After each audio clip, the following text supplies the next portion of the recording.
ये कहानी है एक रात की, जब राजीव अपनी पत्नी स्मिता और उसके प्यारे कुत्ते टोबी के साथ कार से लंबी यात्रा पर निकले थे। रास्ता सुनसान था, चारों तरफ सन्नाटा और घना जंगल फैला हुआ था। गाड़ी में गाने चल रहे थे और तीनों सफ़र का आनंद ले रहे थे। तभी अचानक उनकी कार रुक जाती है। राजीव नीचे उतरकर देखता है तो उसे पता चलता है कि पेट्रोल टैंक से तेल टपक रहा है। वो चिंतित हो जाता है क्योंकि उसको आसपास कोई नज़र नहीं आता जिससे मदद मांगी जा सके। राजीव स्मिता से कहता है, तुम भी बाहर आओ, शायद आसपास कोई दिख जाए। दोनों टोबी के साथ थोड़ा आगे बढ़ते हैं और आवाज़ लगाते हैं, लेकिन जवाब में सिर्फ खामोशी मिलती है। थक कर तीनों वहीं बैठ जाते हैं। तभी टोबी अचानक जोर जोर से भौंकने लगता है। कुछ ही पलों में उसकी भौंकने की आवाज़ एक बच्चे की आवाज़ में बदल जाती है। एक गहरे जंगल में बच्चे की आवाज़। उफ! ये सुनकर राजीव और स्मिता दोनों हैरान रह जाते हैं। स्मिता कहती है, देखिए, शायद कोई ज़रूरतमंद हो।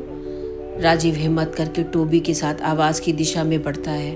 थोड़ी दूर एक पेड़ पर झूला झूलता हुआ दिखाई देता है, जिसमें एक छोटा बच्चा बैठा रो रहा होता है। राजीव चारों तरफ आवाज़ लगाता है, कोई है?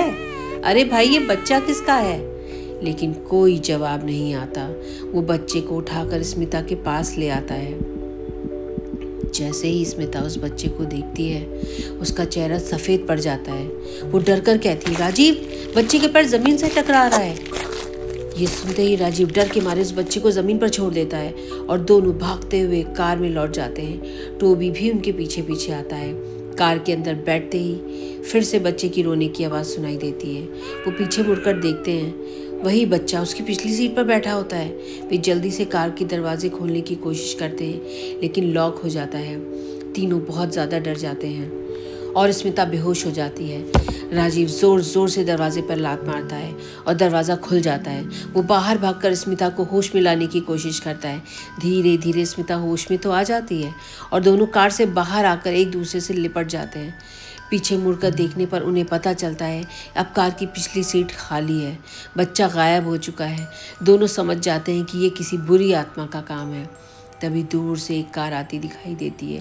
वे खुशी से चिल्लाते हैं, रुको रुको। कार रुकती है और ड्राइवर उन्हें बैठने का इशारा करता है। राजीव और स्मिता टोबी को लेकर कार में बैठ जाते हैं। टोबी लगातार भौंकता रहता है, लेकिन वो सोचते हैं कि शायद कि वो अजनबी है, इसलिए उसको देखकर टोबी भौंक रहा है।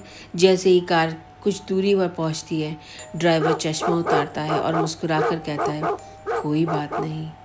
लेकिन जब उसका चश्मा उतरता है तो राजीव और स्मिता डर कर उसकी तरफ देखते हैं और दोनों डर से कांपने लगते हैं। उस ड्राइवर की आंखें ही नहीं हैं। ये राजीव डर के मारे उसे धक्का देता है और कार का बैलेंस बिगड़ जाता है। गाड़ी सीधे खाई में जा गिरती है। यही थी उस रात की डरावनी कहानी, एक ऐसी सवारी जिसने दो मासूम लोगों की ज़िंदगी छीन ली।